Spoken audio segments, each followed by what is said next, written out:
Hello दोस्तों, आप सभी को इस क्लास में हार्दिक स्वागत है। आज हम लोग चैप्टर 4 के बारे में पढ़ेंगे। नाखून की दांत,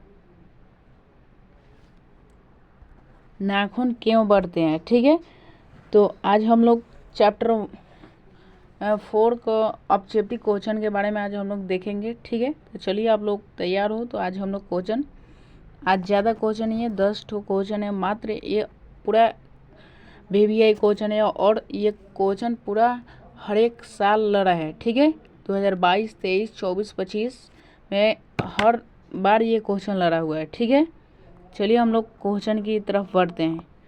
देखिए, हजारी प्रसाद द्विवेदी का जन्म कहाँ हुआ था। हजारी प्रसाद द्विवेदी का जन्म उत्तर प्रदेश में हुआ था। ठीक है, हजारी प्रसाद द्विवेदी का जन्म कहाँ हुआ था, उत्तर प्रदेश।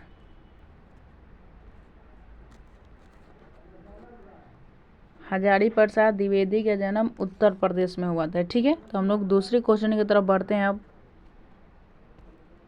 हजारी प्रसाद द्विवेदी का जन्म कब हुआ था। हजारी प्रसाद द्विवेदी का जन्म 1907 में हुआ था। हजारी प्रसाद द्विवेदी का जन्म कब हुआ था, 1907 में हुआ था। इसका आंसर बी होगा। ठीक है,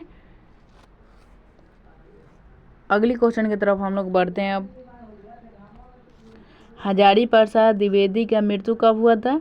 हजारी प्रसाद द्विवेदी का मृत्यु 1979 में हुआ था। ठीक है, हजारी प्रसाद द्विवेदी की मृत्यु कब हुआ था, 1979 में हुआ था। इसका आंसर ए होगा। ठीक है, ये क्वेश्चन हर बार की तरफ हर बार ये क्वेश्चन पूछता है। ठीक है, हजारी प्रसाद द्विवेदी की मृत्यु कब हुआ था। ठीक है, ये बहुत VVI क्वेश्चन है, ये VVI क्वेश्चन है। ठीक है, अगली क्वेश्चन की तरफ हम लोग बढ़ते हैं। अब नाखून क्यों बढ़ते हैं, किस प्रकार के निबंध है। नाखून क्यों बढ़ते हैं, किस प्रकार का निबंध है। यह ललित निबंध है। यह कैसा निबंध है, यह ललित, एक मिनट रुक जाओ दोस्तों, यह ललित निबंध है।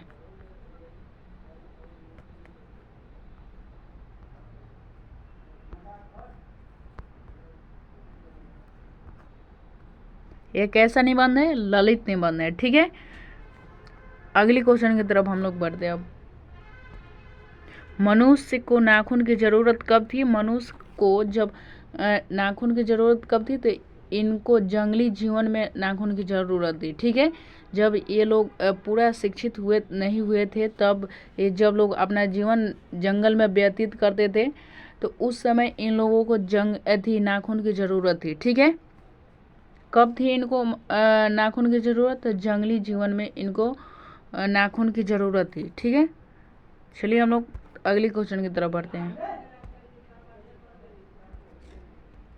चलिए, ये तो हो गया। असुरों के पास क्या नहीं था। असुरों के पास क्या नहीं था, तो असुरों के पास लोहे का वस्त्र नहीं था। ठीक है, लोहे का वस्त्र नहीं, अस्त्र नहीं था। ठीक है, लोहे का क्या नहीं था, अस्त्र नहीं था।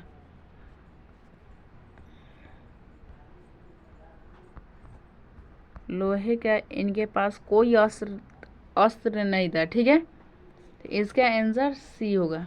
चलिए हम लोग अगली क्वेश्चन की तरफ बढ़ते हैं। हम कामसूत्र किसकी रचना है, तो कामसूत्र हजारी प्रसाद द्विवेदी की रचना है, या भीमराव अम्बेडकर, या वात्स्यायन के। तो कामसूत्र वात्स्यायन की रचना है। ठीक है, कामसूत्र किसकी रचना है, वात्स्यायन की रचना है, वात्स्यायन की रचना है। इसकी आंसर ए होगा। ठीक है, तो चलिए हम लोग अगली क्वेश्चन की तरफ बढ़ते हैं। अब कल्पलता किसकी रचना है। कल्पलता किसकी रचना है, हजारी प्रसाद द्विवेदी, या गुणाकर मिले, या महात्मा गांधी। तो कल्पलता हजारी प्रसाद द्विवेदी की रचना है। ठीक है, कल्पलता किसकी रचना है, हजारी प्रसाद द्विवेदी की रचना है। ठीक है, चलिए हम लोग अब अगले क्वेश्चन की तरफ बढ़ते हैं। दधीची की हड्डी से क्या बना था। क्या बना था दधीची की हड्डी से, तो इंद्र का वज्र बना था। ठीक है, इंद्र का क्या बना था, वज्र बना था दधीची के हड्डी से। ठीक है, इसका आंसर ए होगा। ठीक है, लगा लीजिएगा। चलिए हम लोग अब अगले क्वेश्चन की तरफ बढ़ते हैं। कौन सी रचना हजारी प्रसाद द्विवेदी की नहीं है? अशोक के फूल, माटी की मूर्ति, वान भट्ट की आत्मकथा या हिंदी साहित्य के आदिकाल? तो हजारी प्रसाद द्विवेदी की माटी की मूर्ति रचना नहीं है, ठीक है। कौन सी रचना हजारी प्रसाद द्विवेदी की नहीं है? माटी की मूर्ति। माटी की मूर्ति ये हजारी प्रसाद द्विवेदी की रचना नहीं है, ठीक है। इसका आंसर बी होगा। आज हम लोग इतने ही क्वेश्चन कर पाए हैं, ठीक है। आगे से हम लोग क्वेश्चन और लेकर आएंगे। अगर वीडियो अच्छी लगी तो लाइक कर देना, सब्सक्राइब कर देना, ठीक है। और अगली क्लास में हम लोग अब मिलते हैं, ठीक है। धन्यवाद।